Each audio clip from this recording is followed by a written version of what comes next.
All right, so we want to welcome everybody to our September New Jersey Hep B Coalition meeting. And we have a lot of great updates for everybody following the summer and following World Hepatitis Day. So, oh no, I got to get on the right computer. So, we'll go over some of the updates of what has happened on World Hepatitis Day. Oh, actually, let's review and approve all the minutes. So can everybody pull it up? Let me see if I can put it on the screen too. Hold on a second.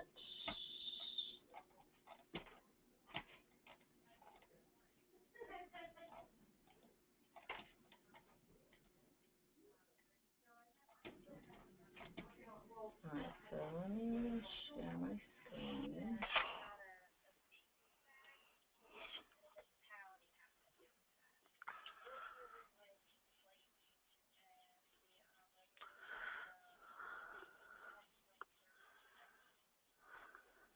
Sorry guys, it's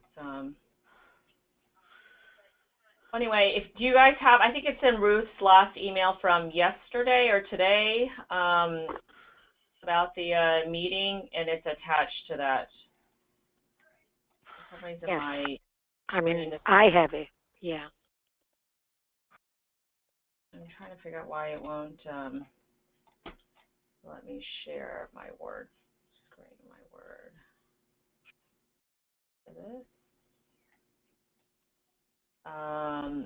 So anyway, everybody take a look. Is there anything that anybody wants to change? Or here we go. All right, here we go.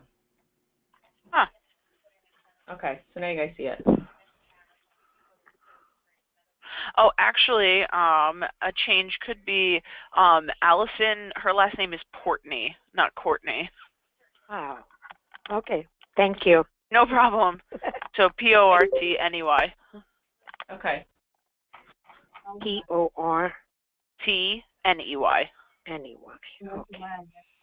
I forgot that I invited her to the last meeting. I should have invited her to this one. She'll be on the next one. Remind us who she is.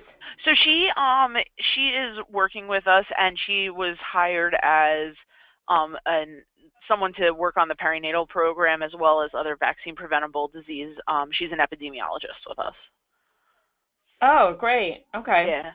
Yeah, if you see of ways that you think she could help out, let us know. I think I mean, one of the things I know you guys you had a summer intern who was going to work on making some of the New York City educational materials and turning them into like New Jersey. That might have been Carolyn's group. Oh yeah, maybe Carolyn's group. I don't know if you heard anything else about that. Yeah, because we don't generally have interns here at the Communicable Disease Service. We just don't tend to have them come in a lot, like not at least from the health educator end. We tend to have we do have med students that come in and do a couple of months with us, but not working on Hep B stuff. It's not interesting enough for them. Right. Judah, do you know about the summer intern and whether they made any progress on the educational material? I know that they worked on the OMMH brochure. And time to time we get, and how far I remember, there was some PowerPoint presentation. They made it also, but I believe Carolyn may have more information on that. Okay, yeah. So I remember about that. Okay. All right, so everybody approves the meetings? The minutes? Yes. Okay, so let me go back to the slideshow.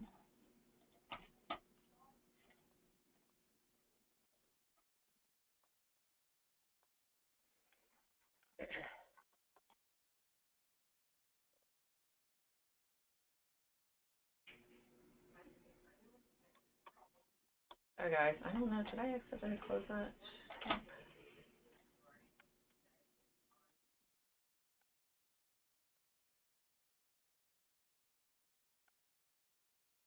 I feel like I closed it and now I can't find it. Where's my slideshow?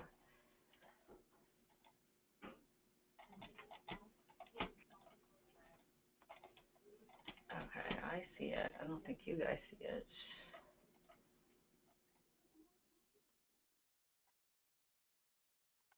All right, so I basically wanted to go over what happened over World Hepatitis Day, and so here we go. I had a bunch of things, links to show people. So hopefully all of you guys have signed up for nohep.org. We only have 1,000 people who've signed up in the world, and I know a lot more people have actually done stuff with NoHep. So if you have not actually physically gone on the website and just signed up and put your email in it, you can even use your junk email. Please do so, just so we can, get our numbers up, and so people worldwide can see that it's a, happening, a big event. So it was actually, if you guys have Twitter or social media, you should have seen that there was actually quite a lot of activity around World Hepatitis Day, and so I will show you. So there's something called Storify, which is really cool. It basically puts together all the stuff that happened over whatever event. And so, hold on, let's see if we can get this. Why is it making me log in? Okay, so this is we're just going to watch some of it. This is the Storify for World Hepatitis Day. And it just, oh wait, you guys are not looking at it, right? You guys can't see it? Hold on. Go to meeting, share.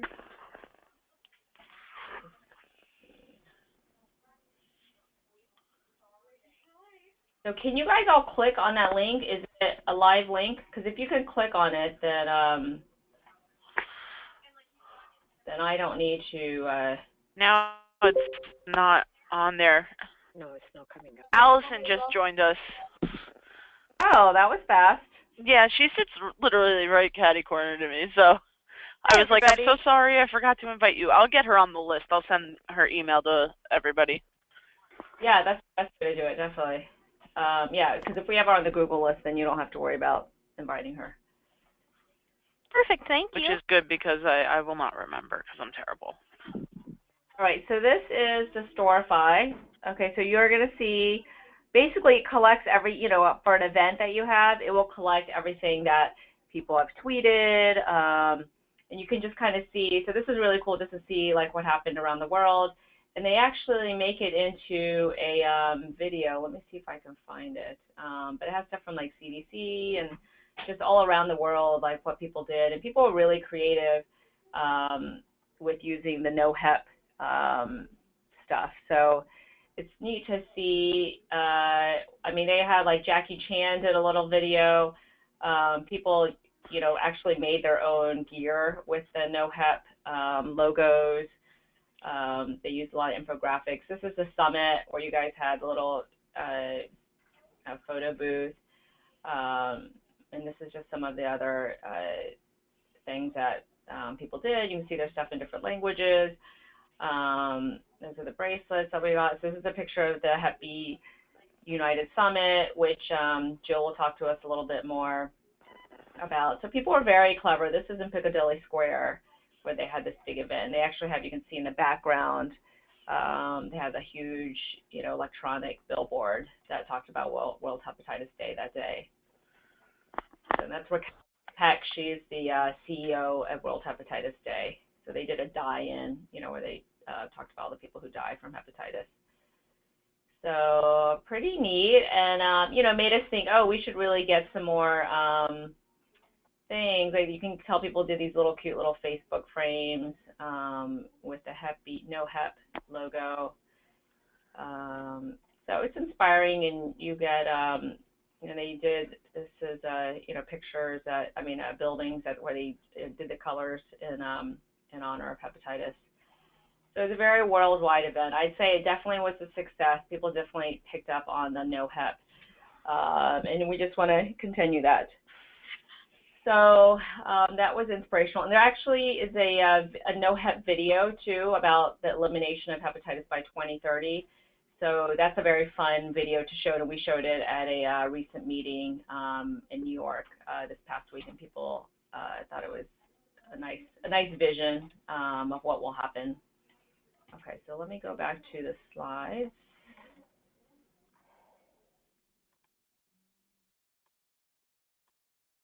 Okay, here we go.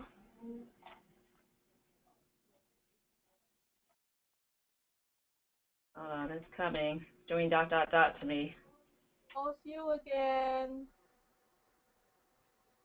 Wenchi, is that you? Hello, Dr. Wang. It's Winchi. I couldn't see the presentation again. Can you see it or no? No, I can't. Okay, it's okay now. Just a second. Okay, there we go. Now it's there. Yeah. All right, and then now I want to show. This is the issue. Every time I change screens, like it won't show me the screen. It only show it. You have to like pick which screen you want to show. So that's the really aggravating part. All right, so we're going to try this again.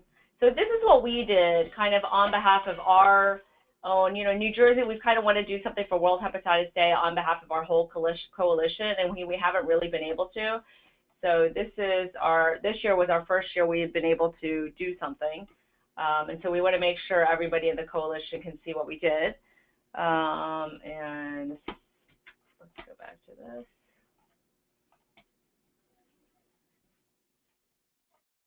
You know, now it's my computer being slow. So hang in.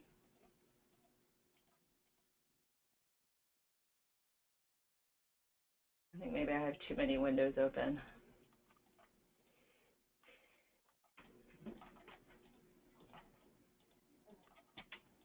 Sorry, nobody fall asleep on us.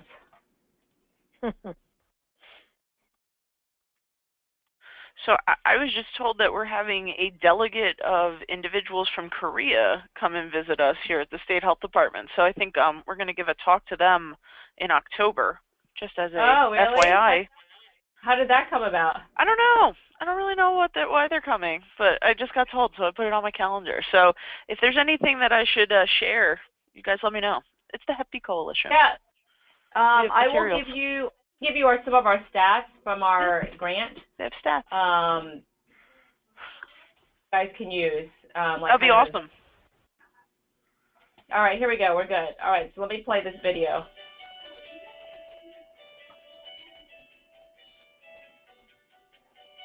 So this is what we did at the hospital. This is our employee health screening event, and we did it at the cafeteria.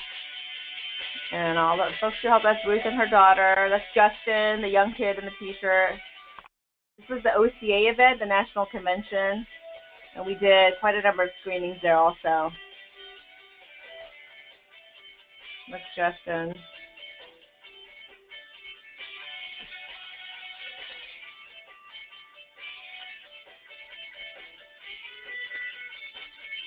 So it was me talking at the OCA community. This is our movie screening, our documentary screening.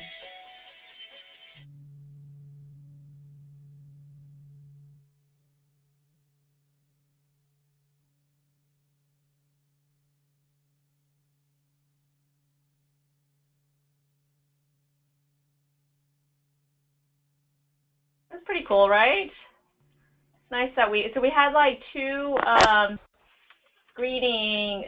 we did 3 screening events around that week. And I don't know, I feel like we've screened, I don't know, Ruth, you guys can help me out, like about how many people did we screen around World Hepatitis Day?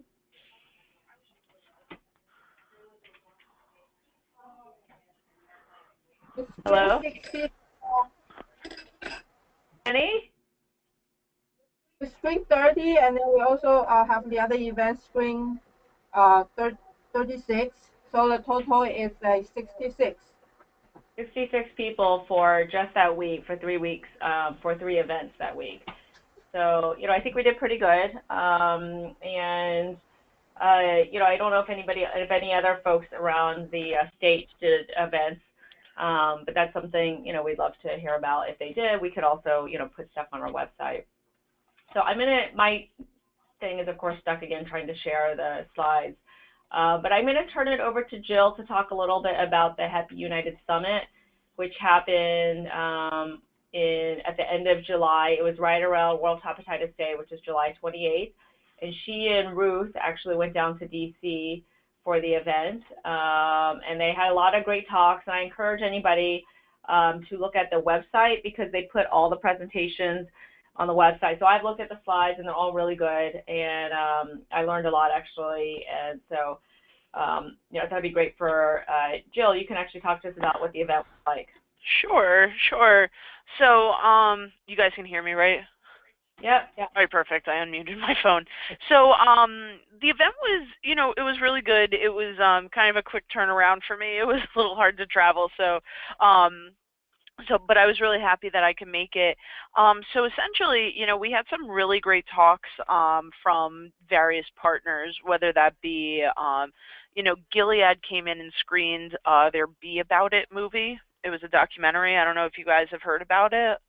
Heard about it, but haven't seen it. So I really oh my gosh, I mean, it's heartbreaking. And I think it really drives home, kind of, the issues surrounding specifically the Asian community and hepatitis B. But it was a really, really nice, well done documentary. Really tugged at the heartstrings. So if you go to the Hep B United website and you look at their announcements, I think they actually might have just put this up like yesterday because I had a hard time finding the 2016 information, or maybe my computer was just backlogged. But on the front page, if you go under announcements, it says Miss 2016 Hep B United Summit, and you can check out, they have a Storify, they have a blog, they have a pick the chart, basically just pictures of what went on. So we had meetings. Unfortunately, I wasn't allowed to participate in those meetings, but there were lobbying efforts. So there was a day spent on Capitol Hill going to the various representatives from people's jurisdictions. So they kind of broke people up into groups, and they went and talked to these. I mean, it was the summertime, so nobody was really meeting with their senator or congressman, but their staffers. And so they were meeting with them, trying to get them onto the appropriate groups in the, what do you call it? I believe, I can't remember if it's a senator or a congressional group, but it's basically a group related to hepatitis and making sure that they're pushing our agenda, because I think everyone knows that the funding for viral hepatitis has kind of been cut. So, that was brought up quite a bit at these meetings. We had a panel of individuals from CDC and from HHS that came in and gave a really great kind of overview. And it's interesting, I was at the National Immunization Conference last week, actually, in Atlanta, and it came up as well there that the way that they have structured the grants for this year, it makes it look like hepatitis has kind of gotten cut out. The woman from CDC who kind of sits on that panel explained that they kind of revamped how they write their goals. And so her point was it didn't completely disappear. It was just kind of lumped in with other things, but it's not as front and center as it once was. And so there was a whole lot of discussion at the Hep B United Summit in DC about, Hep C gets all this funding, what about Hep B, that kind of thing. So if you go to, like I said, if you go to the Hep B United webpage, you can click through and see the presentations and everything, and then it will also take you to the Hep B Foundation webpage, which also has some information from what went on. I will say that I was really impressed with the lobbying group that Hep B United works with. Sherry Cohen has done a really great job kind of getting this group together, and they're really working very hard with our partners down there. So I was really interested to see that. They're a really good group of people. So yeah, so any questions? So when they were talking about the restructuring of the grant, is that specifically CDC grants for hepatitis or overall, like all the CDC grants? So I don't know if it was overall, but I do know that the woman that was talking was specifically, oh, hold on one second. Let me get out those materials and I can be more specific about what she was talking about. Sorry. So that was the last day.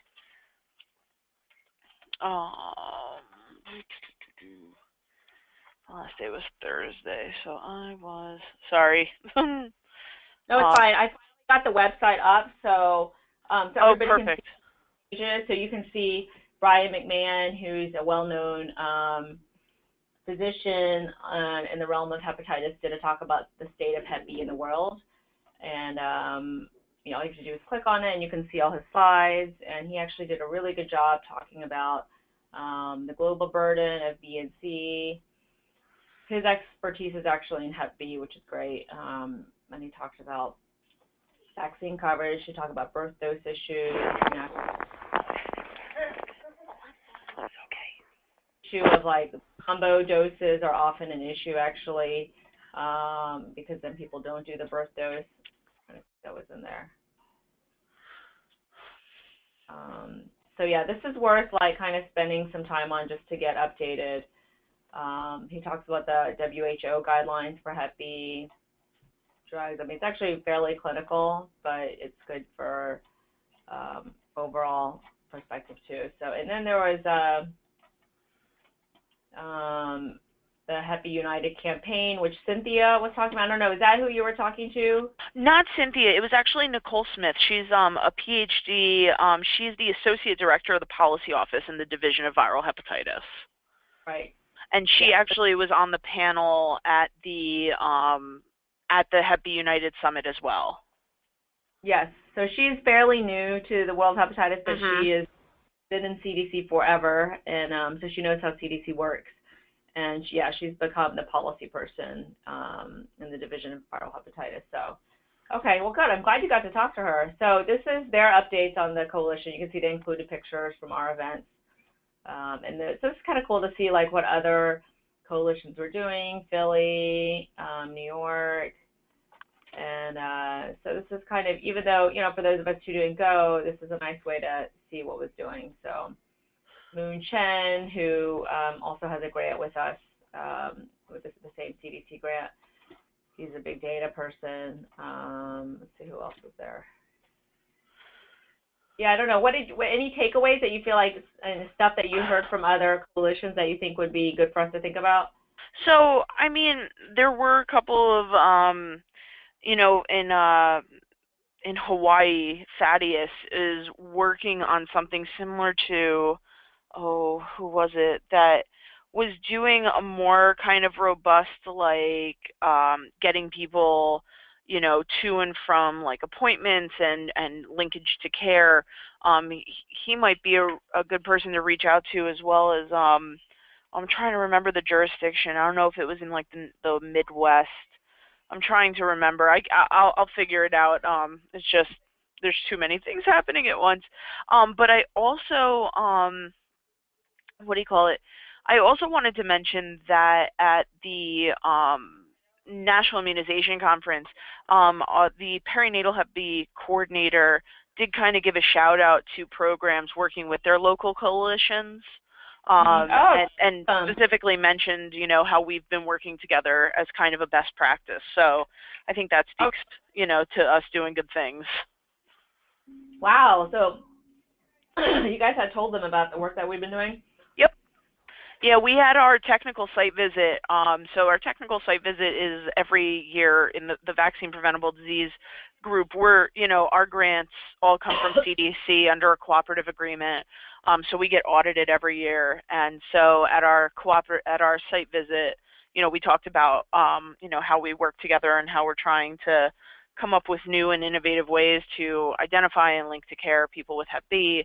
And they thought it was a really, good idea. So when we were at the immunization conference, the individual that runs our peri-hep program kind of gave us a nice little shout out. Okay. Good to hear. It's nice to hear that, our work is getting disseminated. Jill, can you provide this presentation, this PowerPoint? I think that's getting scrolled through. Yeah. what do you call it? Sue is doing that, and that's on the website. So I can send you guys the link to the Hep B website with all of the information from the conference. Okay, great. Thank you. Yeah, I was just saying, Suda, so this is on the website. Anybody can look at it. You know, I don't actually have the presentation slides. I'm just flipping through what I find online. Okay. So this is, Karen Joba is from Ohio, and she's been doing a lot of good work. So this is her slide set that I had actually not looked at this one. But it looks like they're doing quite a lot, actually. Yeah. Oh, I'm sorry. This is probably, yeah.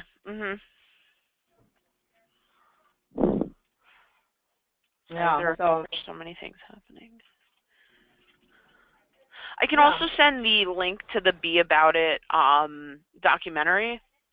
Okay. I believe, I'm trying to see, I don't know that you can actually watch the whole thing, but I don't know if there's the capacity, like maybe we can, at an event sometime in the near future, kind of set up a screening. Like even maybe at our next, I mean, we're probably not going to have a forum, you know, soon, but even at the next forum, we could. It wasn't that long, but it was very powerful. Right. Yeah. Even the one that we showed, the Another Life one that we showed at the movie theater, it's only like 40 minutes, so it's actually pretty short, or 30 or 40 minutes, so anybody can watch it, you know. Right. Without a lot of time. But yeah, I find them very powerful and probably even more moving than listening to a doctor talk about hepatitis B. Oh yeah. So, well, and go ahead. I'm sorry. No, I said yeah, I agree. We should look for an opportunity to do a viewing of it. Yeah, I mean, like especially the one individual. I think what I mean, I don't want to say I liked about his story, but what I found powerful about his story, specifically for like local health, in terms of how they look at Hep B, is that, you know, he was an Asian individual who was infected at birth. You know, his whole family had a long history of, you know, infection coming from, I think he was from China, but don't quote me on it. But, you know, he had a Caucasian wife who ended up contracting Hep B and clearing her infection. But, you know, like he didn't know and didn't protect her.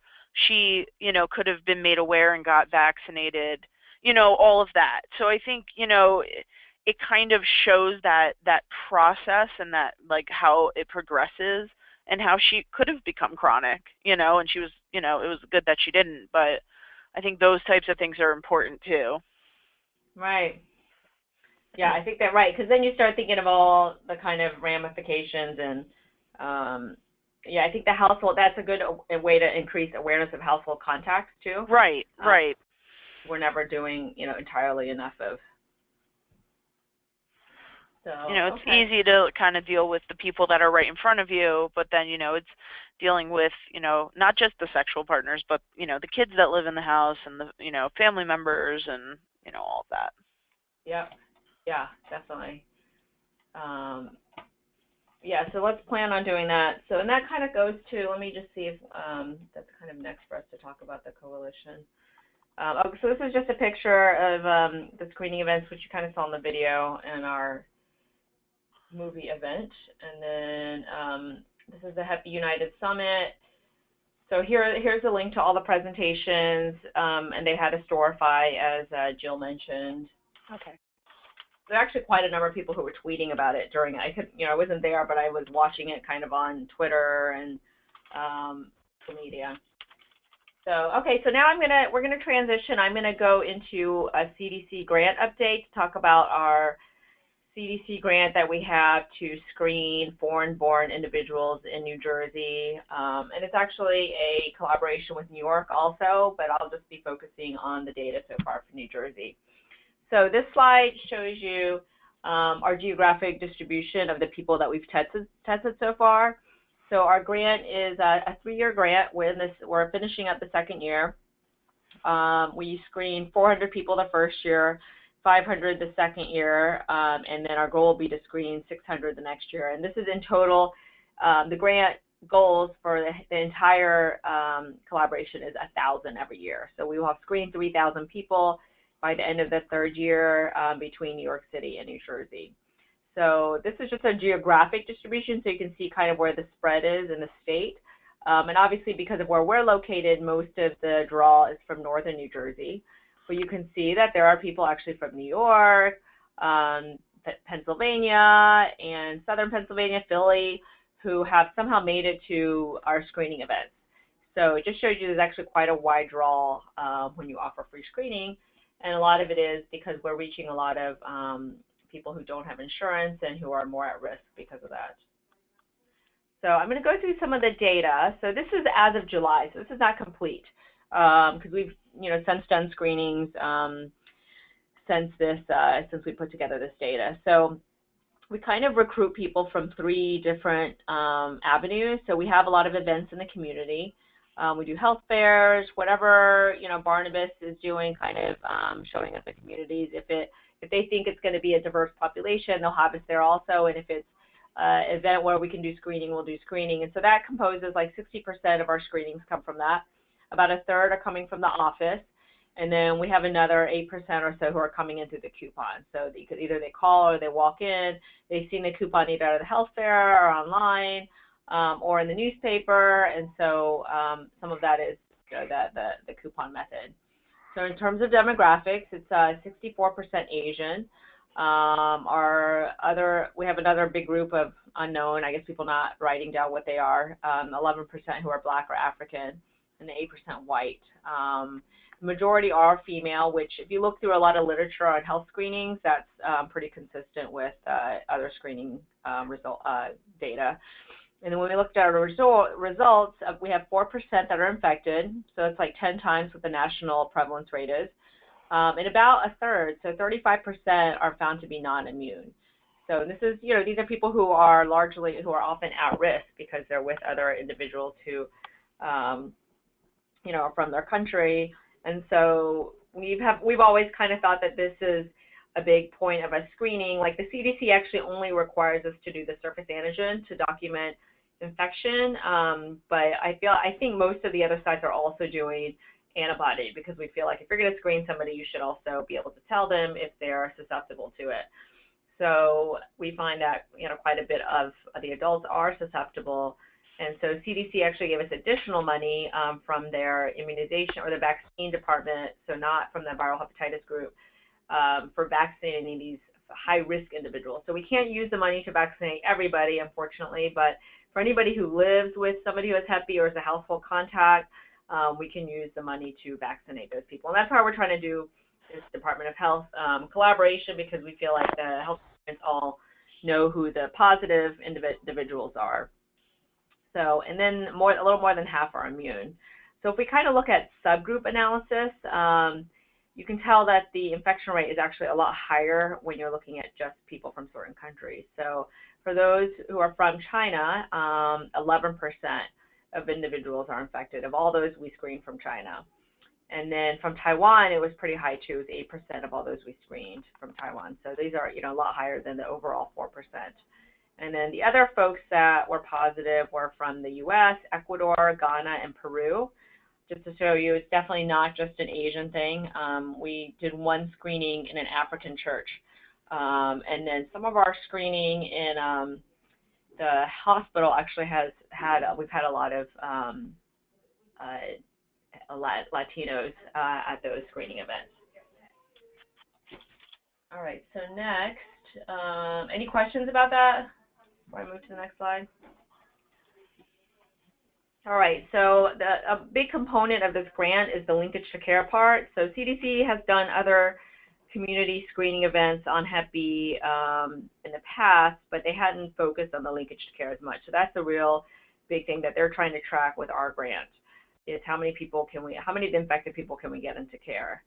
So 86% of those that we screened were able to get into our practice, and 91% of those actually completed the evaluation.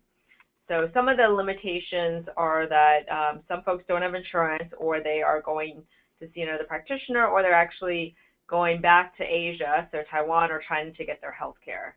So not everybody, wanted to come back here.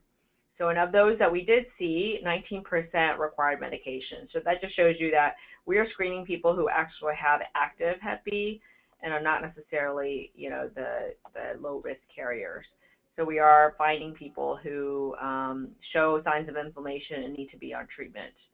And, I think it's a pretty big success that we were able to get 50% of those who are positive to have their household contacts come for screening.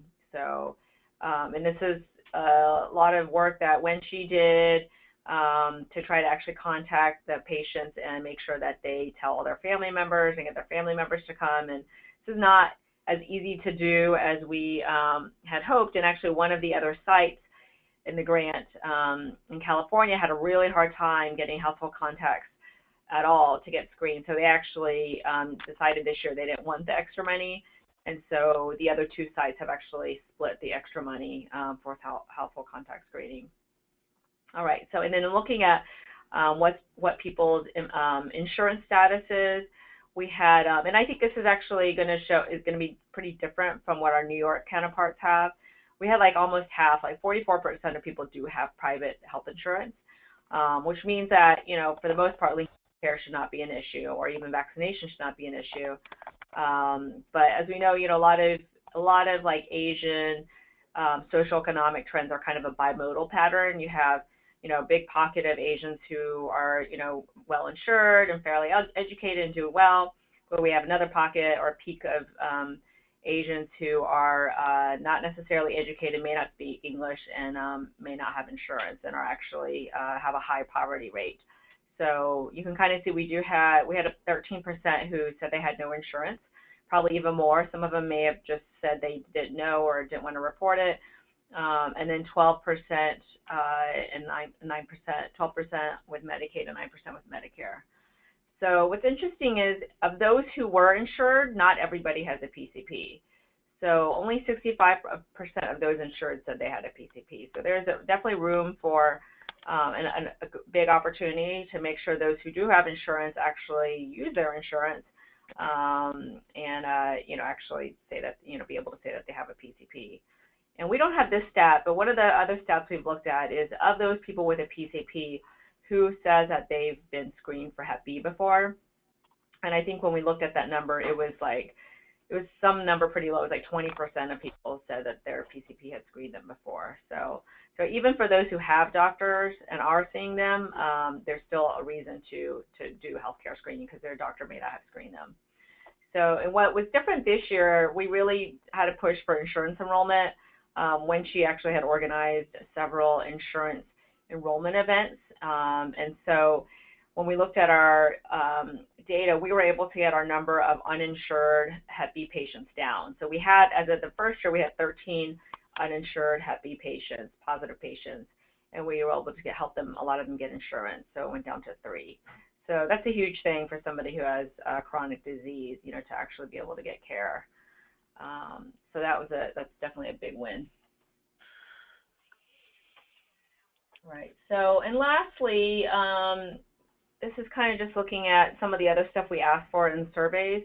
We look at other risk factors. So, in Asians, more than 50% of people get it from perinatal transfer from mother to child, but not everybody. And so we asked about other potential risk factors. So you see like acupuncture is widely used. About a third of our screened individuals had said that they had used acupuncture. A third had body piercing. Medical procedures abroad, 30%, and then about 10% said that they lived with somebody or had a household contact with Hep B.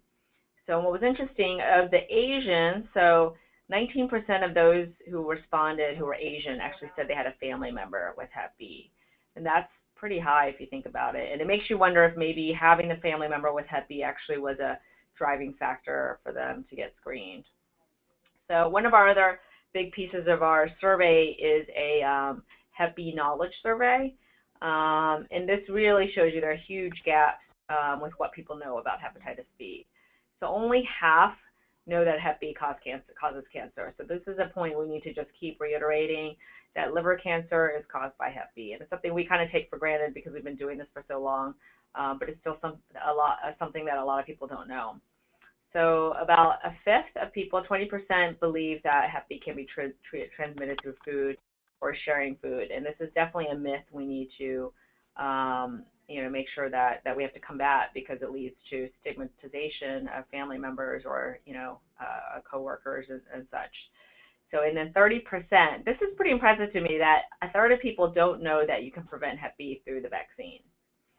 So that's also a big, point of education. So, all this to say that I think that, all of our efforts to do education, are definitely not wasted, and we need to do more education.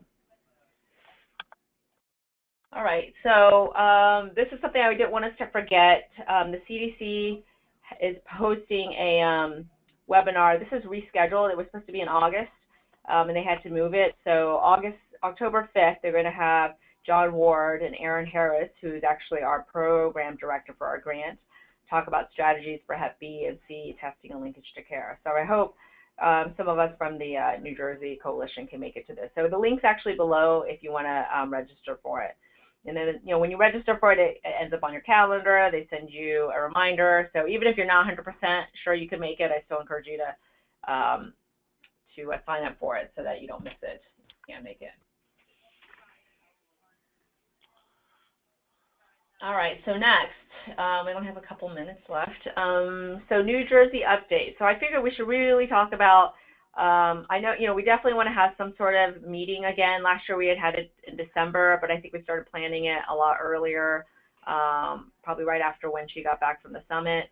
What do I don't know if, Jill, if you have any kind of insight. We probably have to talk to Caroline and see what else is on the schedule for the health department. But I just want to open it up for discussion and see what people think. I mean, from our perspective, it would be difficult, I think, for any group to try and, put together a forum, in 3 months or something like that. But I don't disagree. I think that having another meeting would be great. It would be nice to be able to present kind of some of the outcomes of, your grant and everything.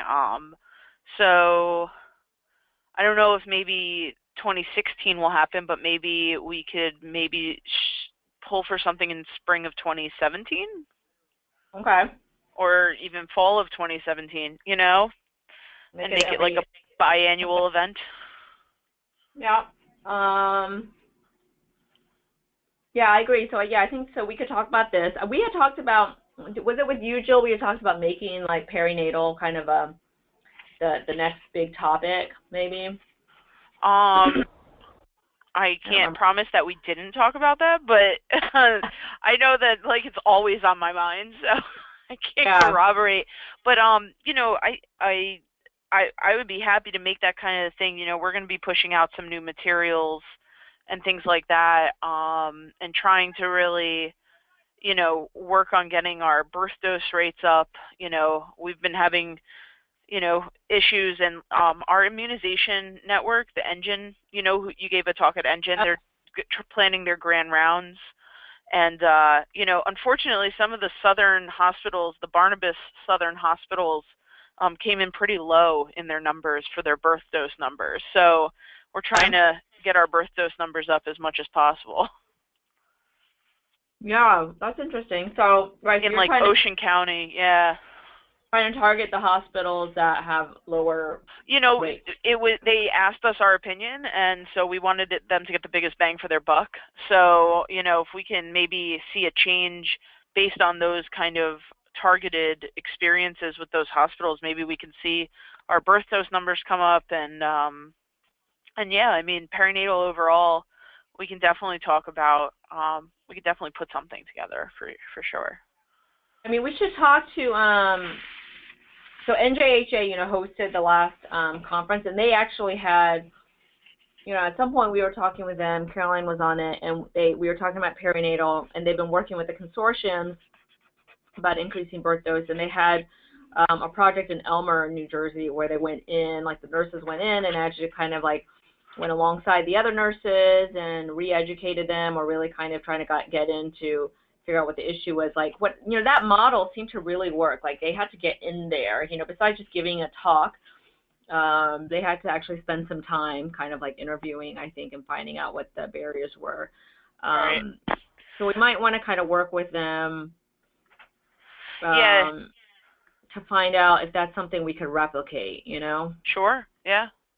I mean, I know that we had a talk with one of the physicians in Monmouth, over at the Monmouth Medical Center, who basically said that the physicians just prefer to give it in the office at the first visit, and we're like, but that's not the recommendation, So we're fighting this battle because our numbers aren't bad, So we're working on it.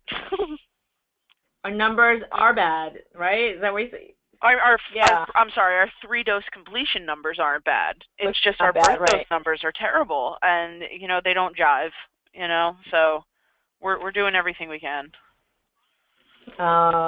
Yes. So yeah, I feel like they the Monmouth physicians feel like it's not an issue where they are. So right. And I don't know how to change their minds about it. Yes. So I think physician behavior or healthcare provider behavior change is a challenge. Yeah. All right. So maybe we look into spring, and if spring doesn't work, maybe fall of next year. Yeah. Probably what we need to do is Winchi and Ruth, if we can, we need to get NJHA in because they basically let us meet at their site for free last time. And then you remember we just paid for the food. So, we should kind of rope them in to figure out a good time also. And then speakers, a lot of it is like having some good speakers.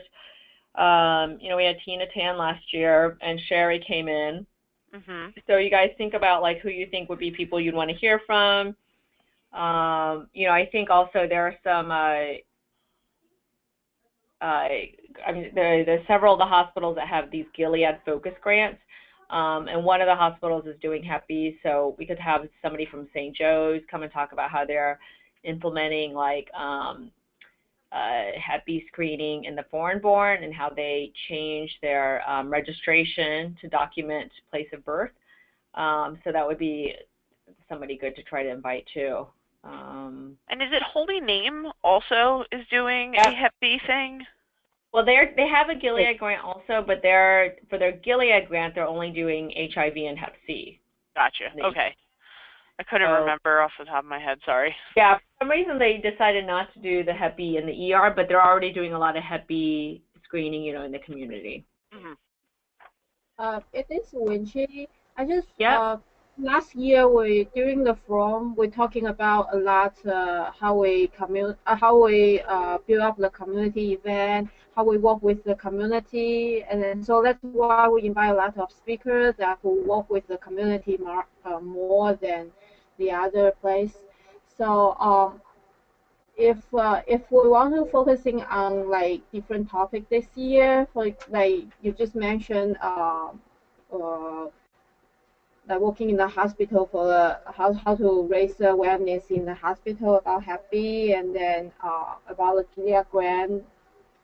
So maybe we can just like try to focusing on this speaker that who work with the hospital, and then have a success program in the hospital to raise awareness of Hep B.